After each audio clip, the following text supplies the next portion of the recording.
Quand Mawa Bakayoko se retire ainsi, sous ce préau, devant son ordinateur dans l'arrière-cour de sa maison, son entourage se garde surtout de troubler son silence.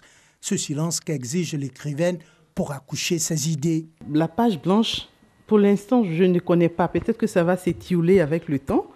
Mais quand j'ai une idée en tête, quand je viens m'asseoir, c'est qu'il faut accoucher. Je vais écrire comme ce que j'aimerais lire moi-même. Donc, me faire comprendre de celui qui prend l'ouvrage, me faire comprendre de ceux de mon temps, mais me faire comprendre plus tard. Pleinement, elle vit sa passion de l'écriture, sans négliger ses obligations de femme mariée, surtout de mère de famille. Résultat, s'y livre à son actif et un époux satisfait. Effectivement, c'est vrai, certains pourraient penser que le temps qu'elle passe à écrire, c'est du temps, disons, perdu pour moi. Non, je pense que c'est un équilibre.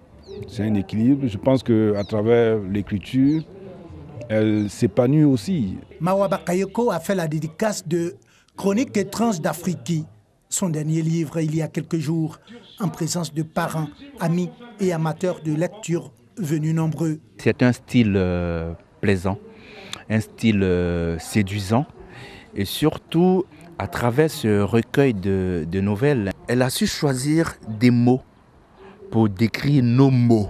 Pour une femme mariée, c'est un miracle. Je ne sais pas comment elle fait, mais vraiment, je lui dis toujours chapeau, chapeau. Mawa Bakayoko, moi j'ai personnellement commencé à la lire à travers l'œuvre Tungan, les écueils de l'immigration. Et cette thématique est essentielle pour les jeunes Africains aujourd'hui. S'attaquer à l'immigration, c'est réveiller la conscience de la jeunesse africaine.